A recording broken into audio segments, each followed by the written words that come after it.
mais uma vez, sentimos a presença do nosso maior,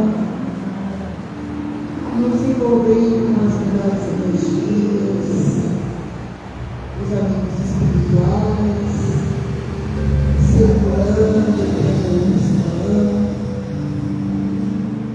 verificando as nossas necessidades, nos auxiliando, nos preparando para no decorrer dos próximos minutos nos tratar da melhor maneira possível. Basta que os nossos corações, a nossa mente sejam receptivos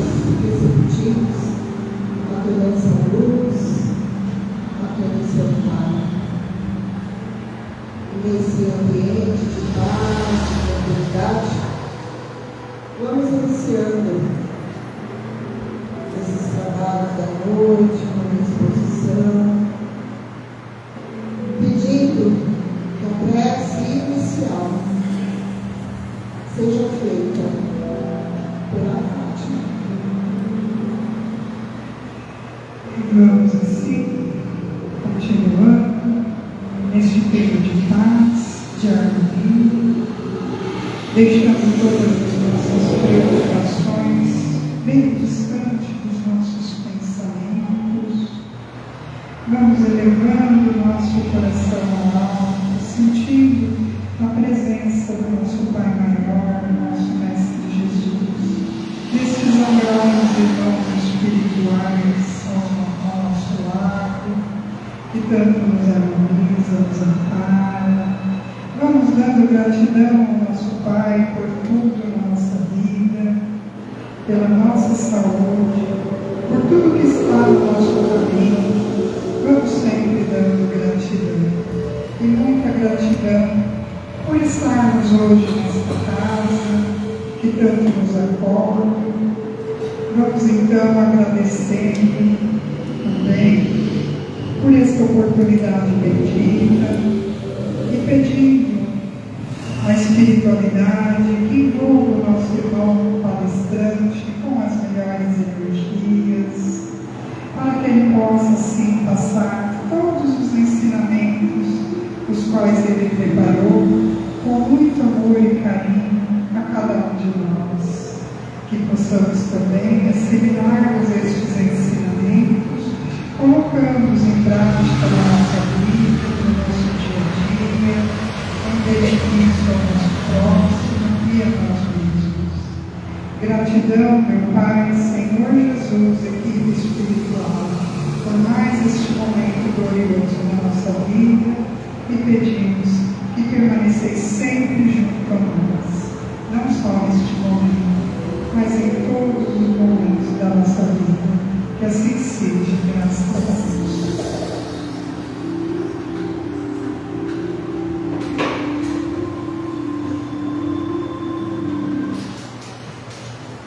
Boa noite.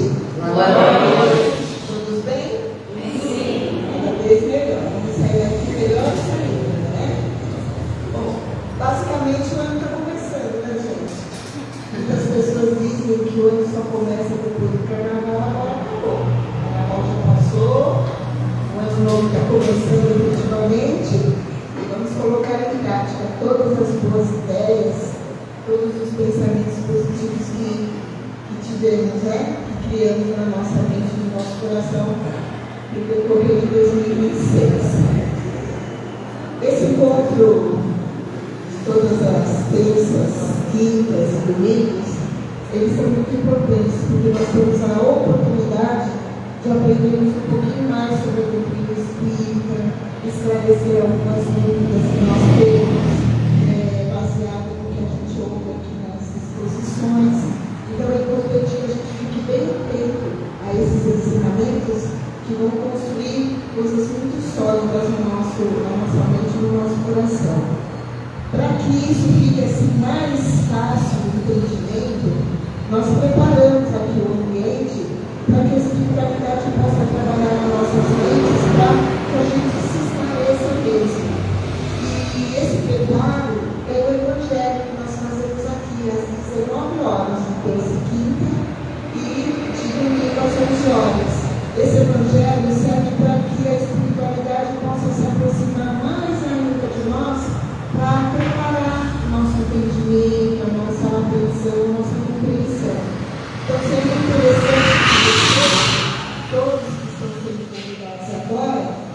participaram também desse evangelho de sustentação que a gente faz aqui, tá? Nós também sempre recomendamos que seja implantado o evangelho no lar. Alguém aqui ainda não implantou o evangelho no lar? Todos já implantaram? Não implantou, né? Então, é uma grande oportunidade de você escolher um dia, um horário para implantar esse evangelho. Ah, mas eu não sei como é que faz. Venha na sustentação que você vai entender mais ou menos passo a passo como é feito em casa, porque aqui é semelhante, tá? Mas se procurar alguma dúvida para você ou para qualquer outra pessoa, os trabalhadores aqui eles podem dar um panfletinho para me dizer como é que é, tirando qualquer dúvida. Mas é bem importante que a gente implante o evangelho no lar. E a luz, nós precisamos de luz, precisamos. E toda a semana a gente fazendo esse evangelho, a luz do nosso lar vai ficar tão intensa que vai começar a expandir e vai começar a favorecer também toda a vizinhança. E isso aconteceu nesse efeito dominó, é a garantia da gente ter um mundo melhor, um mundo que tem mais compreensão, mais fraternidade, mais amor. Falando em compreensão, fraternidade e amor, nós vamos aqui nos referirmos a Gisele Costa, que é um grande amigo, é um irmão nosso, já veio aqui várias vezes, sempre nos traz grandes ensinamentos e hoje vai ser diferente. O tema que ele escolheu é o principal legado de Jesus, para que Jesus, a espiritualidade de Deus, possa inspirá-lo mais ainda. E a gente vamos ficar conectados, tá bom?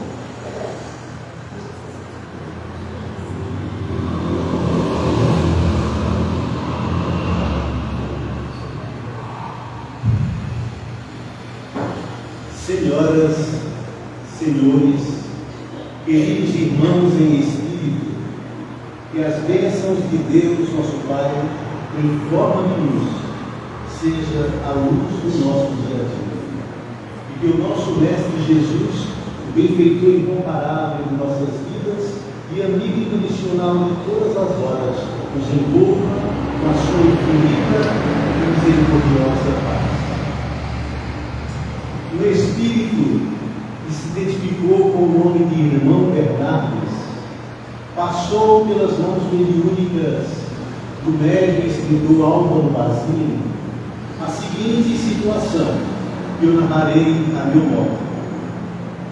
Morava em Tiro, uma cidade fincada às margens do mar Mediterrâneo, um rico mercador israelense, muito conhecido pelos seus irmãos de raça, pela grande fé que ele tinha em Deus. Chamava-se Absalão e era natural da Perúria, na Galileia.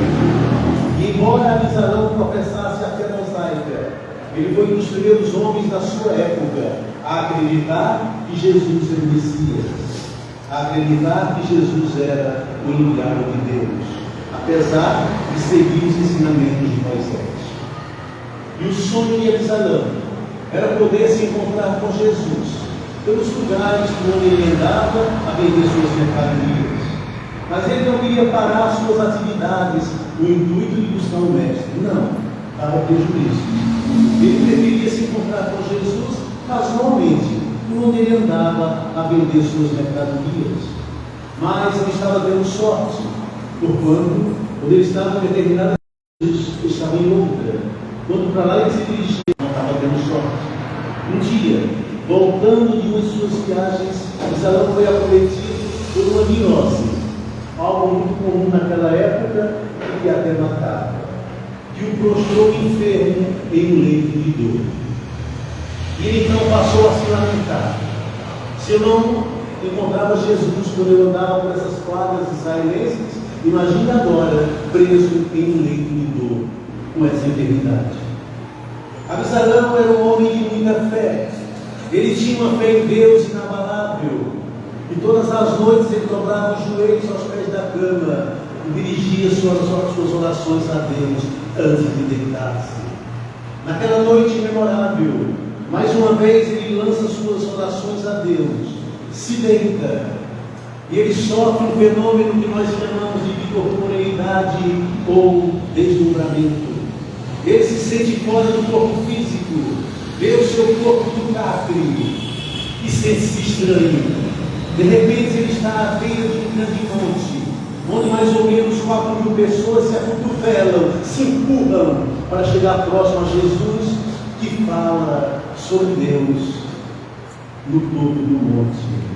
As pessoas se empurram e se acotovelam para chegar perto de Jesus. E Absalão, no meio daquela turba, torce o nariz. São pessoas de toda sorte, crianças maltrapilhas, velhinhos em saúde, leprosos. Ele torce o nariz. E aquelas pessoas se empurram cada vez mais. É mais ou menos como o metrô em horário de pico em São Paulo. A gente entra mesmo sem querer.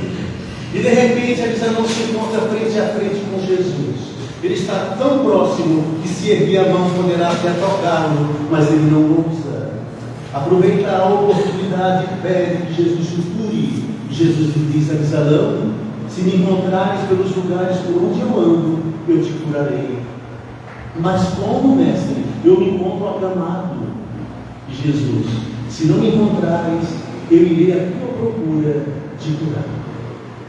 Absalão então agora volta ao corpo físico e se sente acometido de uma sensação de paz indescritível, uma paz como ele nunca houvera sentido antes. O seu quarto está animado de luz, não de uma luz artificial como esta, mas uma luz diferente, uma luz espiritual. Aos poucos a luz se dissipa, mas aquela sensação de paz permanece. Ele então chama seus 3 filhos homens e ordena-lhes que cada um saia em uma direção diferente. E aquele que encontrar Jesus, traga-o para que ele lhe cure. E os filhos obedientes saem pelo mundo, cada um numa direção, em busca de Jesus. Absalão agora esperançado, esperançoso, aguarda o retorno de um deles, trazendo Jesus. E depois de alguns dias, o primeiro volta: pai, eu não encontrei Jesus. Aquele homem não para, pai. Quando eu sabia ele estar em determinado lugar, para lá eu ia, e já não estava mais. Eu ia para o lugar onde ele estava novamente, e já não estava mais. Aquele homem não para, pai. Não consegui encontrá-lo. Mas, pai, ao me aproximar aqui da nossa casa, aproxima-se de mim um leproso, desses seres repugnantes que ficam no vale. Se aproxima de mim dizendo: sabe onde está Jesus, pai? Ah, mas eu me afastei dele. Que doença terrível, não é, pai? Fiz mal? Não, filho, fizeste bem. Essa doença é contagiosa demais. Vai banhar-te, filho, para te limpar de algumas impurezas que por acaso ficou no ar com a presença daquele mundo. O filho vai banhar-se e batem à porta. E os criados falam: Absalão, a um leproso à porta. Diz saber onde está Jesus. E Absalão fala: mandem-no embora e não deixe que nem os cães se aproximem dele, porquanto é uma doença terrível esta. E assim é feito. Depois de alguns dias volta o segundo filho: pai, aquele homem não para. Quando eu sabia que ele estava em Cafarnaum, para lá eu ia, ele já estava em Cesareia. Quando eu ia para Cesareia, ele já estava em Betânia. Eu ia para Betânia, ele estava em Jericó. Pai, eu não encontrei Jesus.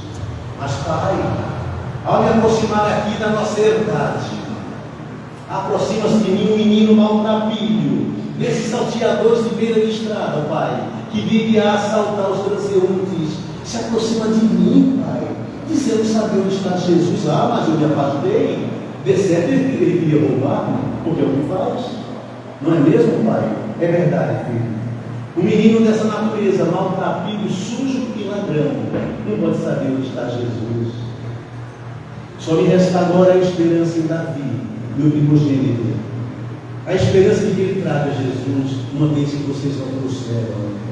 Abrem a porta pela segunda vez. E os criados falam: Absalão, há um menino à porta, mal vestido, maltrapilho. Diz saber onde está Jesus e vem se revelar. E Absalão fala: dei um pão qualquer para ele e dispensem outro. Uma criança dessa não pode saber onde está Jesus. E assim é feito. E depois de alguns dias, o primogênito Davi volta: pai, aquele homem não para. É um verdadeiro peregrino do amor, mas quando ele passa, ele deixa um rastro de luz. Mas não para, pai. Quando eu sabia ele estar em um lugar, eu ia, e já não estava mais, eu não conseguia localizá-lo. Mas, Pai, o Senhor não vai acreditar. Ao me aproximar aqui da nossa fazenda, ousa se aproximar de mim, Pai. Jonas, o cananeu, o inimigo número 1 da nossa família, Pai, que nos fez muito mal no passado, se aproxima de mim dizendo: saber onde está Jesus, Pai? Ah, Pai, mas eu tive que me esforçar para não cortar-lhe com a minha adaga. Que ousadia! Fiz mal, Pai? Não, filho, fizeste bem. O inimigo como Jonas não merece perdão. Ele nos fez muito mal no passado. Vai descansar, filho. E agora só me restou a desesperança de dentro de vocês terem trazido Jesus. E batem na porta pela terceira vez. E os criados falam: Absalão, Jonas o cananeu está à porta. Diz saber-te enfermo e vem te pedir perdão pelo mal que fez no passado e te curar. Absalão então fica rubro de ódio, tenta erguer-se e quase cai. É amparado por um dos filhos e ele grita em plenos pulmões: mandem-no embora antes que o matemos. E assim é feito. E não tem jeito. Absalão define a cada dia e desencarna. E agora Absalão se encontra em um vale pantanoso, trevoso, imundo, onde há muitos choros e ranger de dentes, gritos e blasfêmias, desesperos totais.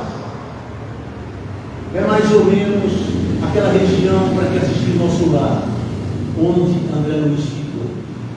É o umbral dos espíritas, é o purgatório da teologia, é o inferno pagão e cristão, mas é o mesmo lugar, só muda o nome, com a diferença de que sabemos ser transitório, enquanto os outros entendem que é eterno aquele sofrimento.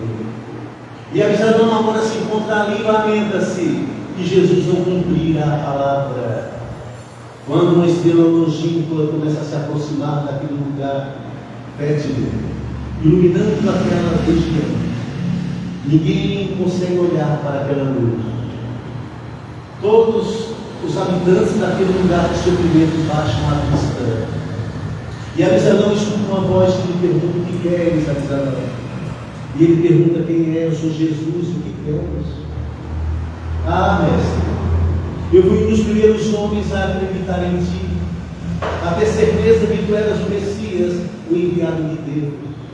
E tu prometeste que iria me curar se eu te encontrasse, e não cumpriste a tua palavra. Absalão, diz Jesus, eu estive na tua casa 3 vezes, e você não me recebeu. Ora, mas quando, mestre? Se a coisa que eu mais anelava na vida era te receber em minha casa, quando estivesse lá, mestre, que eu não te recebi? Primeiro, Absalão, me aproximei da figura de um leproso. Tu não me recebeste, mas eu compreendi, porque eu entendo o estigma da doença. E me aproximei pela segunda vez na figura de um menino maltrapilho, salteador de beira de estrada, que embora fosse maltrapilho, tinha plena saúde. E tu mais uma vez não me recebeste. E depois eu vim para construir a tua porta novamente, na figura de Jonas, o teu inimigo, para te pedir perdão e te curar. E você mais uma vez não me recebeu. Ah, mestre, diz Absalão, como eu iria te reconhecer uma dessas 3 figuras?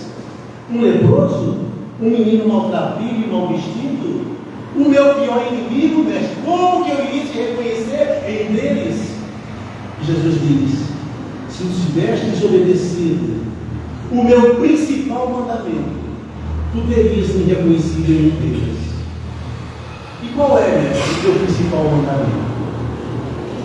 É amar ao próximo como se for a você mesmo. Tu terias me reconhecido. Absalão então cai genuflexo de joelhos, desesperado, sem saber que o seu sofrimento vai ter fim. Aquela luz se afasta, deixando aqueles seres à mercê de si mesmos. E o amor ao próximo, meus amados, é mais importante do que o amor a Deus. Deus não se importa importa com quem acredita ou não nele, porque ele é. Querer ser acreditado é fruto da vaidade humana. É Jesualdo que é ser acreditado, porque é vaidoso. Deus é o absoluto. Ele disse a Moisés: diga que eu sou, estou te enviando. Deus é. Não se importa com quem acredita ou não nele, e nos ama indistintamente, tanto o ateu como o crente. Não faz acepção de pessoas. Para Deus o que importa são as obras. Como diz Tiago em sua epístola, a fé sem obras é morta. A fé sem obras é inoperante. E nos faz um desafio na sequência: mostre-me a sua fé sem obras, porque eu com as minhas obras mostrarei minha fé. Então, para Deus o que importa são atitudes, são as obras. E Absalão não tinha obras, apesar de ter muita fé, como eu disse. Se Deus não se importa com a fé das pessoas, a fé é extremamente importante para quem a tem. Porque a fé é uma mola que nos impulsiona para frente e para o alto. E eu tenho pena das pessoas que não têm fé, porquanto não tem consolação, esperança, perspectiva de nada. É a fé que nos impulsiona para frente e para o alto. Paulo diz lá aos Hebreus: a fé é a certeza de coisas que não se vê, a convicção de fatos que estão por vir. Pela fé os antigos foram justificados, de modo que viemos a acreditar que o que é visível veio a existir do que é invisível. Olha o que ele fala. Física quântica no Evangelho. O que é visível veio a existir do que é invisível. Então, meus amados, Absalão tinha fé, mas não tinha obras. Por isso que ele sofria. Vai Jesualdo desencarnar, chegar na espiritualidade, mas não tinha muita fé. Era até palestrante espírita. Vão rir de mim, não vão? Trabalho. O que você tem para apresentar em termos de trabalho? O que você fez na última existência? É isso que importa. E eu tenho uma notícia ruim para me atualizar. Outra não muito ruim. A maioria de nós vai passar por uma situação semelhante à de Absalão, à de André Luiz e a de tantos. A maioria de nós, simplesmente porque não cumprimos fielmente esse preceito cristão de amar ao próximo como se for a nós mesmos. Simplesmente por isso. Mas eu falei a maioria. Eu falei todos? Não. Porque alguns não passaram por sofrimento algum. Já desencarnam em colônias de refacimento. Não passa por regiões de sofrimento, porque cumpriram fielmente esse preceito. Quem leu Violetas na Janela sabe do que eu falo. Patrícia já desperta lá, não passou pelos umbrais. Mas eu quero lhes falar de um outro que todos vocês conhecem, já ouviram falar. Um justo que cumpriu fielmente esse preceito, chamado de Dr. Adolfo Bezerra de Menezes Cavalcante, o médico dos pobres. E tinha uma afinidade mediúnica muito estreita com Nivaldo Pereira Franco, o grande tribuno. E um dia Nivaldo pergunta para ele: doutor Bezerra, qual foi a sua maior alegria no mundo espiritual? Ah, Nivaldo, minha maior alegria foi na hora que eu desencarnei. No meu quarto pobre, na minha humilde residência na periferia do Rio de Janeiro. Ouviram? Ele era escritor médico, deputado federal, e morava num quarto humilde, numa humilde residência na periferia do Rio de Janeiro. Nem precisa falar muito a respeito dele, tudo isso. E eu fui despertado por Celina, enviada de Maria, do qual ele era muito devoto. Não falava o nome de Maria sem a chamar de Mãe Santíssima. Celina, enviada de Maria, me acorda e fala: Bezerra, desperta. Maria manda te dizer que tu já te encontras no mundo espiritual. Desperta para ser feliz, Bezerra. E eu abri os olhos, e o meu quarto estava cheio de amigos, parentes, não parentes, espíritas, não espíritas, que haviam me antecedido na grande. Foi tão bom revê-los, fiquei tão feliz. Eles estavam ali no meu quarto, me desejando boas-vindas. Mas eu ouvi barulhos lá fora. E perguntei para a Celina: que barulhos são esses, Celina? Eu não estou entendendo. Ela foi até a minha graça e disse: eu quero ser mesmo. E eu fui. E tinha uma multidão de espíritos de Paulo, cantando hosanas em minha homenagem e desejando boas-vindas ao mundo espiritual, à verdadeira pátria. Eu fiquei tão feliz com aquele calor humano, com aquelas manifestações de boas-vindas. Fiquei tão feliz, me senti em estado de nirvana, mas não conheci ninguém. E perguntei para a Celina: quem são, Celina?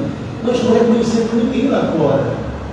São aqueles que você ajudou por ajudar. São aqueles que você amou por amar, sem sequer perguntar-lhes o nome. Por isso que agora você não está reconhecendo nenhum deles. Mas olha aquele homem lá, aquele que você subiu os morros no Nascença do Rio de Janeiro, numa tarde de sábado chuvosa, para tratar do filho dele, deixando o seu próprio filho enfermo aos cuidados da sua esposa. Olha ele lá, te dando boas-vindas. Olha aquela mulher, Bezerra, lembra? Aquela pobrezinha que você receitou o remédio para o filho dela, mas ela não tinha um níquel para comprar o remédio. Você procurou nos bolsos, também não tinha, olhou para as mãos e viu o seu anel de formatura, tirou e deu para que ela vendesse e comprasse o remédio. Olha ela lá, te desejando boas-vindas. São aqueles que você amou por amar, como se fosse você mesmo. E essa foi a minha maior alegria no mundo espiritual. Ser recepcionado dessa. Então, quem cumpre esse preceito cristão realmente não passa pelos umbrais da terra. Não passa. Doutor Bezerra ainda fala que há uma frase que a maioria de nós vamos pronunciar quando desencarnarmos. Porque a maioria que já desencarnou, diz ele, pronuncia essa frase. A frase é: o que foi que eu fiz na minha vida? Mas o doutor Bezerra fala-nos que se falarmos essa frase agora, enquanto encarnado, o verbo vai estar no presente. Desencarnado, o verbo vai estar no passado. O que foi que eu fiz na minha vida? Mas se eu pronunciar agora o que eu estou fazendo na minha vida, o verbo está no presente. Aí dá para mudar, porque é para isso que nós estamos aqui. Mas desencarnado não tem jeito, vai ter que esperar uma nova oportunidade, não se sabe quando. E está difícil. Os casais não querem ter mais filhos. Tem uma tal de pílula no dia seguinte que é abortiva. A fila do lado de lá para reencarnar está grande. Eles estão pedindo, pelo amor de Deus, para reencarnar. Embora não cheguem aqui dizendo não pediu para nascer. Não pediu mesmo não, implorou. Então a gente tem que aproveitar esse momento de estarmos aqui. Porque, como diria Madre Teresa de Calcutá, o melhor momento é o agora. O melhor dia é o hoje. É a única coisa que temos ao momento, é o dia de hoje, mais nada. Então a frase tem que estar no presente. Um amigo meu chamado Aguinaldo Fabiani, escritor famoso, de Poranga, ele escreveu um livro cujo título é Não Há Mais Tempo. Eu não concordo, porque sempre há tempo em que nós estamos encarnados. Embora ele fale no livro, e é verdade, que o planeta passa por uma transição planetária. Divaldo já falava disso há muito tempo. A transição começou no advento do Espiritismo. Eu tenho provas disso. Eu tenho provas de Daniel, no Velho Testamento, que foi no advento do Espiritismo que Jesus veio, a volta dele. Não é? Então, pronto. Então, e não se sabe quando vai terminar essa transição, mas estamos em plena transição. Segundo Isaac Newton, as pesquisas que ele fez, o grande físico, mas também era pesquisador, vai até 2060. Eu não sei, não se deve falar em datas, mas eu acredito mais ou menos nisso. Em 2060 termina a transição e a gente entra no mundo de regeneração. Não é um mundo regenerado, mas é de regeneração. O mal ainda vai ter, mas o bem supera o mal, ao contrário de agora. Então a gente precisa ficar na terra. Jesus disse isso nas bem-aventuranças, ele disse: os mansos entrarão na terra. E nessa palavra manso implica uma série de virtudes que precisamos desenvolver. Então a gente não sabe quando vamos desencarnar. Jesus disse que a morte é como um ladrão, e chega às vezes na calada da noite. Eu não sei se eu chegarei na minha casa hoje, não tenho certeza. Vocês têm certeza disso? Porque o próximo instante é uma incógnita. Ninguém sabe como vai ser o próximo instante. Eu sei que esse instante é agora. Esse que nós estamos vivendo agora. Não é? Então, a gente precisa tomar cuidado. Que pode ser que reencarnemos. Que não há céu e não há inferno, senão em estado de consciência. Mas pode ser um planeta primitivo. Quem quer isso? Lá o trabalho duro, não tem novela das 9, não tem internet. É trabalho duro, a exemplo dos assassinatos de capela que chegaram na Terra. E quem não quer ficar na Terra? Para depois não ter que olhar para cima e ter saudade do paraíso perdido. Né? Então eu não sei o que vai acontecer. Pode ser que não haja tempo, como diz Aguinaldo Fabiano. Não sei. É mais ou menos como aquele ator dublê, que faz a cena perigosa do ator principal, não é? Hoje passou um filme lá em Fernando de Noronha, em uma região do mar que tinha muitos tubarões, era famosa aquela praia por ter tubarões, e o diretor fala para ele, o dublê, você mergulha ali. Então você grita, olha o tu. Quando você grita, olha o tu, o ator principal entra em cena. Ele pensou e disse, diretor, se eu vou gritar, olha o tu, eu não posso completar a frase, gritar, olha o tubarão, ele disse, vai, se tiver tempo, pode.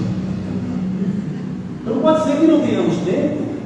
E aquele jovem que foi abordado na rua pelo seu médico, o médico da família, e esbaforido, disse assim, ainda te encontrei, eu tenho duas notícias para te dar.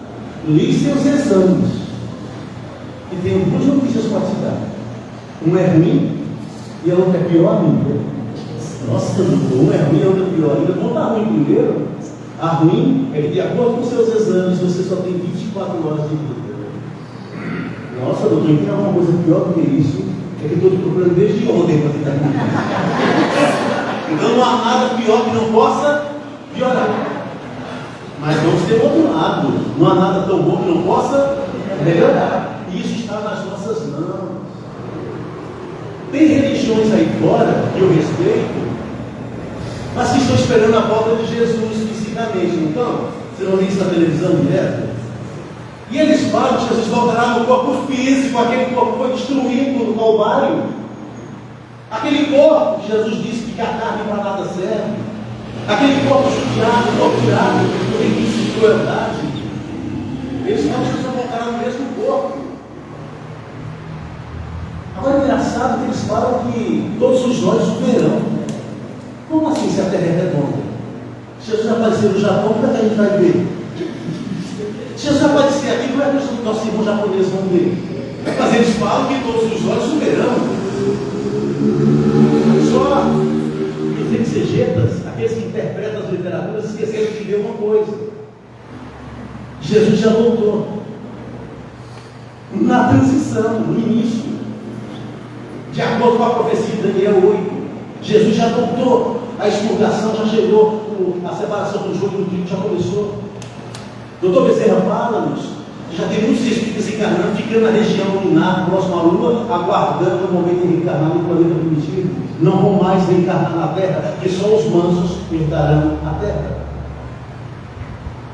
Por que não souberam até hoje interpretar a letra que marca? A gente tem que ficar sempre. Porque Jesus, em Mateus 25, faz uma promessa. E essa promessa ele já cumpriu. E eu vou provar para vocês. Ele diz assim, Mateus 25, no final do capítulo, cujo subtítulo é o último julgamento. Ele diz, quando o Filho do Homem, que era assim que ele se autodefinia, não é? Quando o Filho do Homem voltar na sua glória. Em todas as traduções está assim: quando o Filho do Homem voltar na sua glória. Na sua glória. Não é no corpo físico, é no corpo glorioso que Paulo falava aos Coríntios. Eles esqueceram de ver esse detalhe: na sua glória, corpo glorioso, arrodeado de anjos, separará os bodes das ovelhas, os bodes à esquerda, as ovelhas à direita. E direi para os bodes: afaste-se de mim, que eu não os conheço, porque eu tive fome e não me deste de comer, tive sede e não me deste de beber, tive frio e não me agasalhaste, Fui forasteiro e não me recebestes bem. Estive preso e enfermo e não me visitastes. E eles perguntarão quando? Eu direi, quando não fizeste a qualquer um dos pequeninos, foi a mim que não fizestes. Afaste-se de mim que eu não os conheço. E direi para as ovelhas à minha direita: entrem para o regaço do meu Pai, e sejam felizes. Porque eu tive fome e deste comer, tive sede e deste beber, tive me agasalhaste, fui forasteiro e me recebeste bem, estive preso e enfermo e me visitastes. E eles perguntarão: quando, mestre, fizemos isso a ti? Quando fizeste a qualquer um dos pequeninos, foi a mim que fizeste. Entrem para o regaço do meu Pai, sejam felizes. Essa é a salvação que Jesus promete. Não a salvação no sentido teológico da beatitude eterna, mas sair do estado de infelicidade para o estado de felicidade. E diz isso. Arrodeado de anjos. Quando se deu isso? Quando o Espírito de verdade chegou, arrodeado daquela plena de espíritos, e assinaram os prolegômenos do livro dos Espíritos. João Evangelista, Paulo de Tarso, Sócrates, Platão e tantos outros. São Vicente de Paulo, Santo Agostinho. Está lá. Aquela turma de espíritos iluminados que assinaram os prolegômenos do livro dos Espíritos. Esse foi o arrodeado de anjos que ele falou que queria. Só que agora Jesus assina como o Espírito da verdade. Não é mais Jesus, é o Espírito da verdade. Por que eu digo isso? Leia o capítulo 6 do Evangelho segundo Cristo.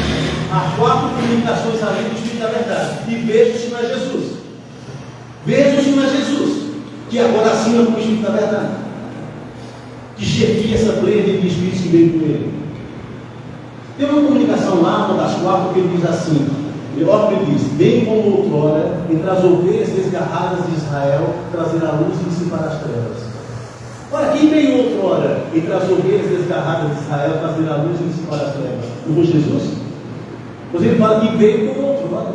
Só que agora ele assina como o Espírito da verdade. E o que é que ele promete?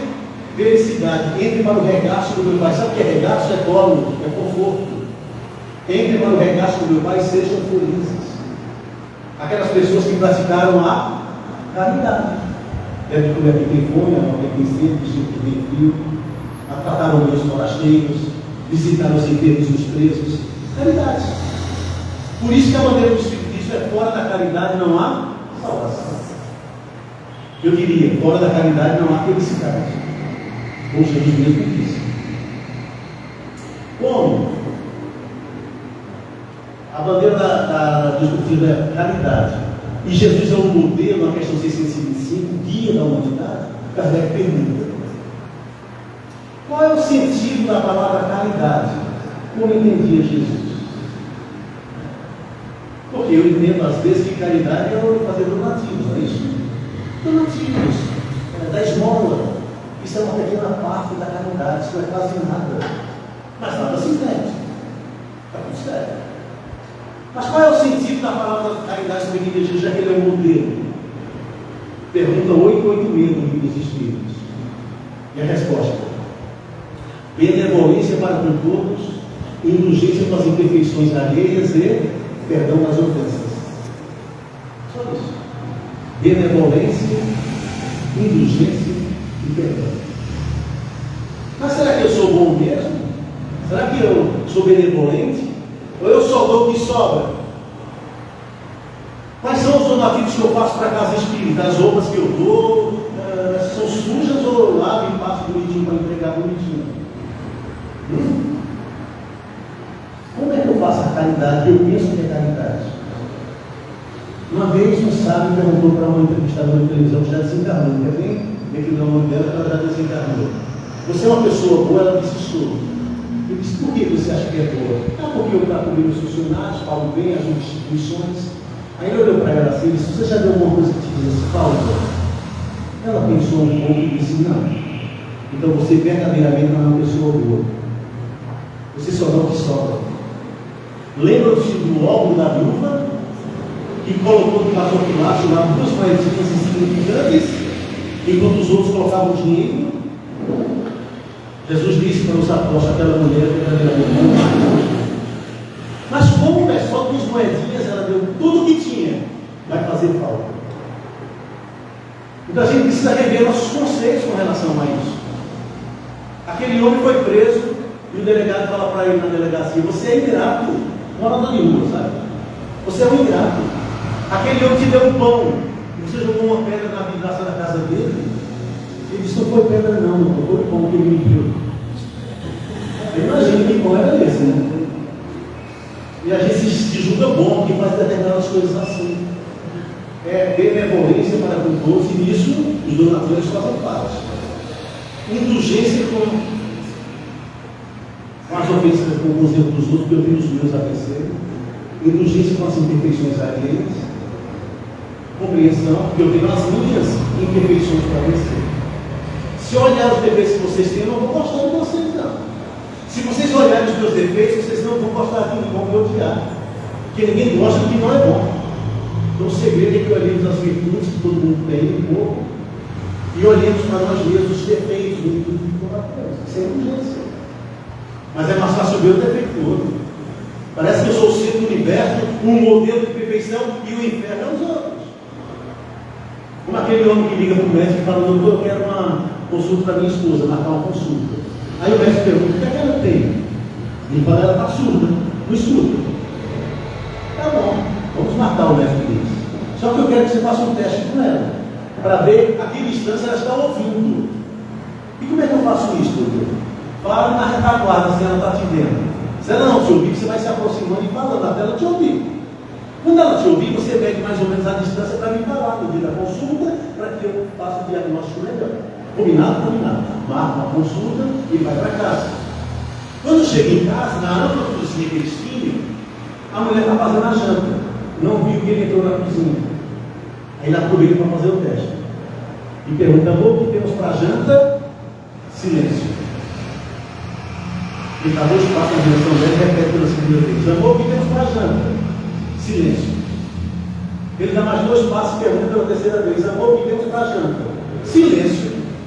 Aí ele dá mais dois passos, fica perto dela e pergunta: amor, o que temos para a janta? Ela fala: ai, amor, já é a quarta vez que eu respondo, é franca.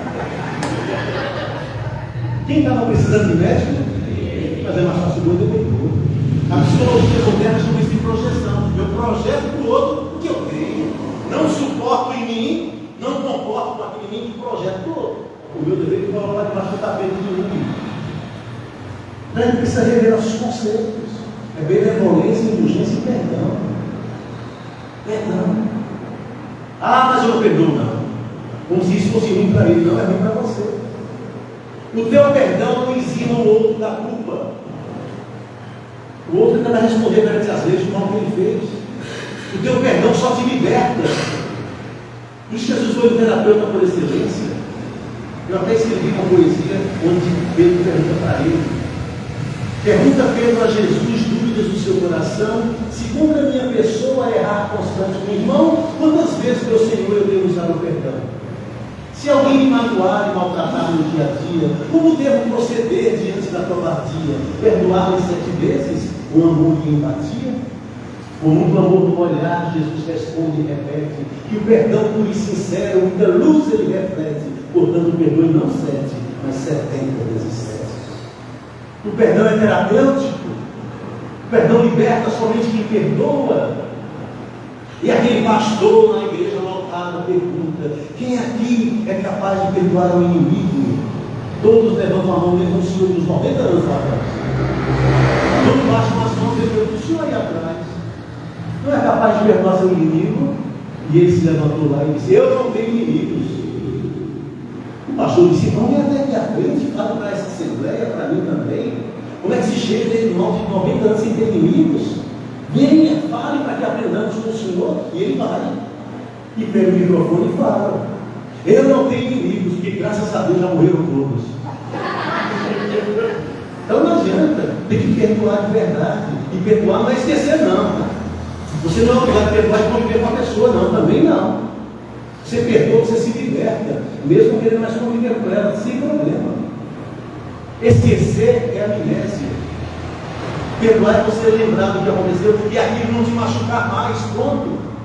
Porque você se libertou, fazendo bem.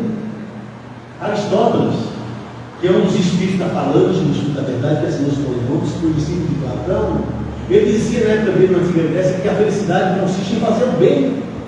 E a pergunta 967 do livro dos Espíritos fala exatamente isso.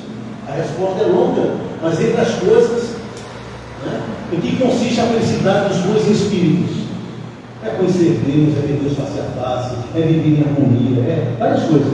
Entre as coisas está lá, ele se compraz em fazer o bem. Eu lembrei de Aristóteles, para ver que essa pequena resposta foi dele. Porque ele dizia que a felicidade consiste em fazer o bem. É muito mais fácil dar do que receber, é muito mais prazeroso doar do que receber. Até pela condição de quem está doando, a condição é melhor. O prazer que a gente tem de ajudar alguém é nosso, ninguém tira. E ele dizia: quer ser feliz por um instante? Tenha um momento de prazer. Quer ser feliz por uma hora? Tire uma soneca. Quer ser feliz por um dia? Vá pescar. Quer ser feliz por uma semana? Faça uma viagem. Quer ser feliz por um mês? Case-se. Quer ser feliz por um ano? Leve uma fortuna. Mas quer ser feliz a vida inteira? Faça o bem. Por isso que a bandeira de justiça é fora da caridade não há salvação. Fora da caridade não há felicidade. E aquele homem era assim. Ele vivia fazendo bem para as pessoas, dando uma palavra de consolo, abraçando o mundo, consolando, alegre, sempre otimista.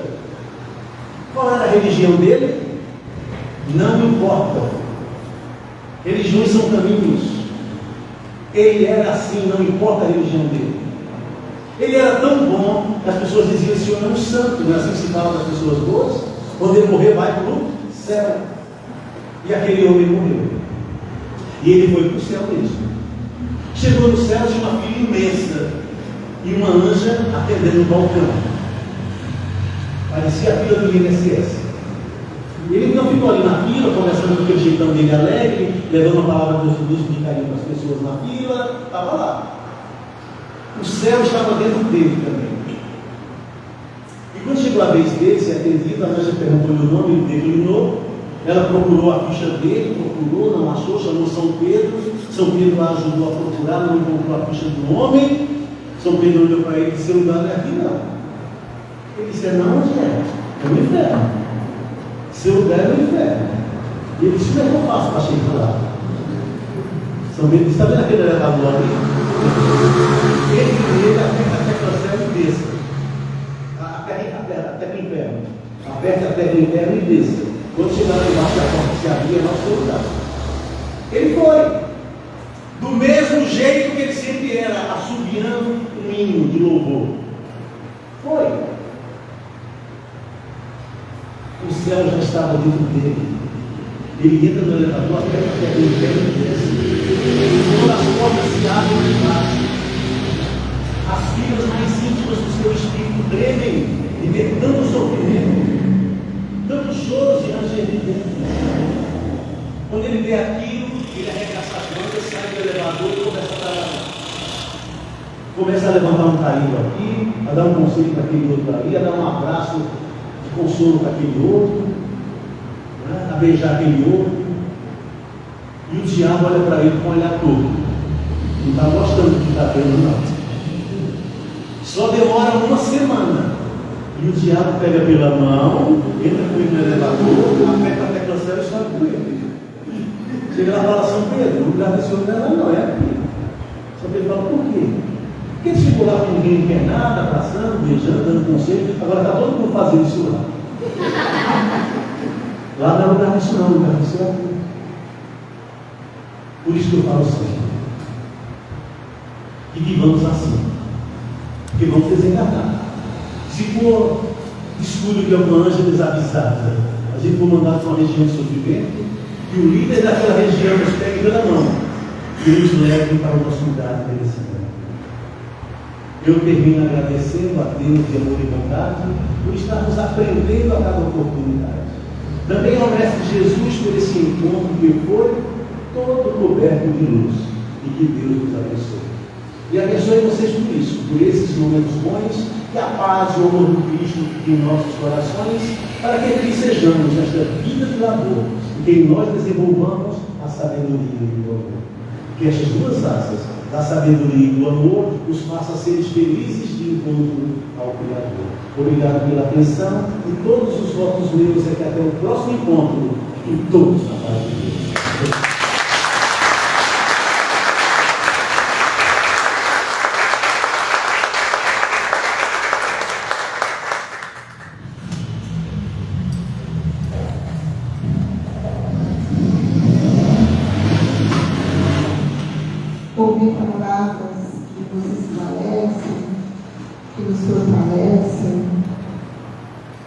deixam capacitados a trilhar o caminho do aprendizado e da evolução com mais persistência, com mais confiança em nós mesmos.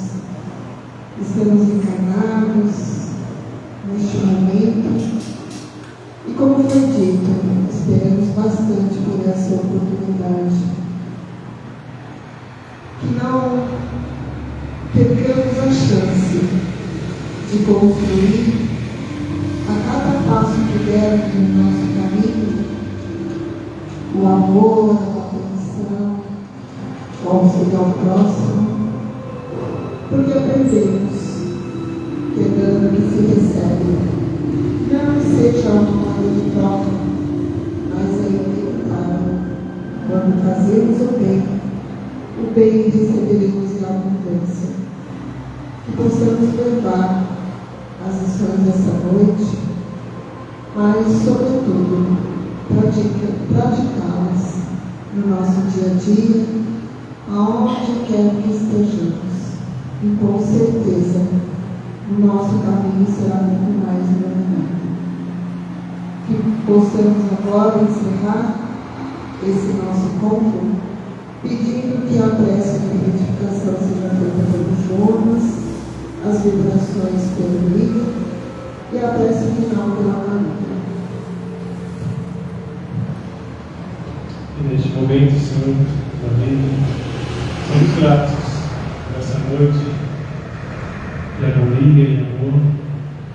Aproveitamos, Pai, para pedir um pouco mais, te pedir que os seus bons espíritos que estão na nossa casa possam praticar as águas das caixas, as águas que se encontram dos frequentadores, fluidos de paz, amor, equilíbrio e alegria, sejam colocados nessas águas, Senhor. E todas essas águas beber, possam receber tudo aquilo que necessita. Obrigado, Pai, por essa noite, por esse momento de paz e alegria. Assim seja.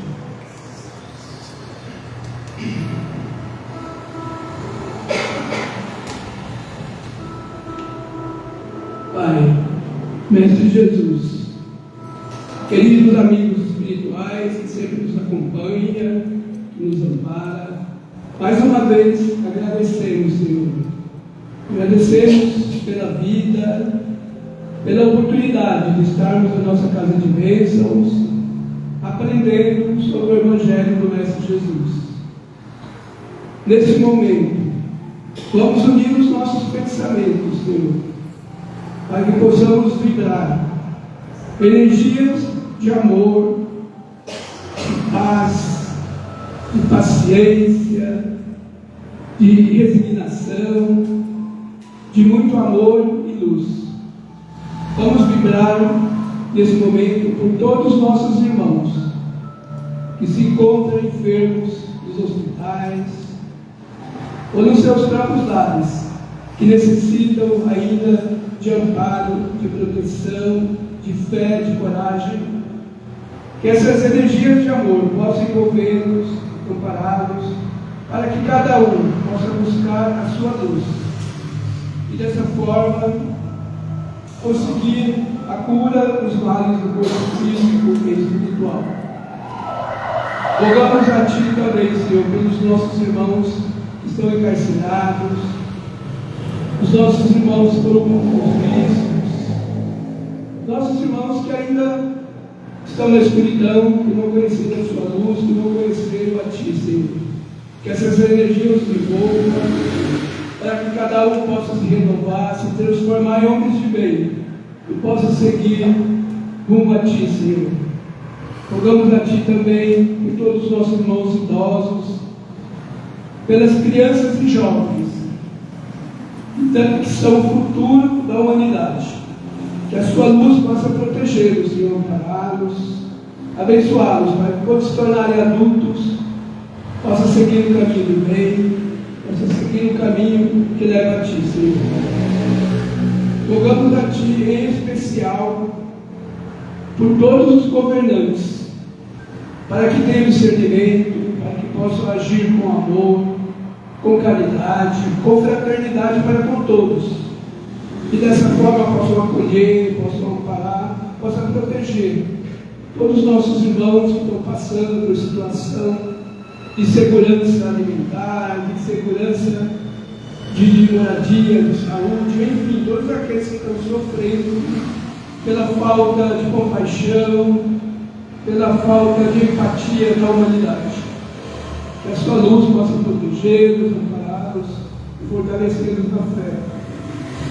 E rogamos a Ti, Senhor, por todos os países que estão em conflito, estão em guerra, para que encontrem o caminho da paz, para que possam se balizar, Senhor, nos ensinamentos do Mestre, que pregou aqui na terra a paz, o amor, que a sua luz envolva a cada um desses povos. E rogamos a Ti também, Senhor, pelos nomes que foram deixados na caixinha de encarnados e desencarnados. Em especial, rogamos a Ti por Ausência Vieira Penner, que se encontra enfermo, Silvia Aparecida Francisco da Silva Marques.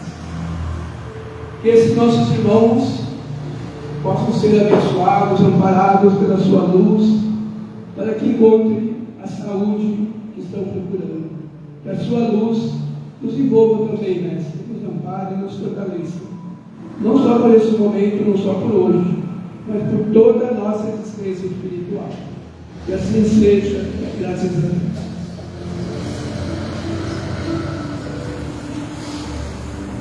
E assim, recebendo todo esse amor, essa chuva de bênçãos que Ele faz sobre nós nessa manhã, que possamos, Senhor, retornar aos nossos lares, lembrando toda essa energia, ao longo da semana, possamos, a todos os lugares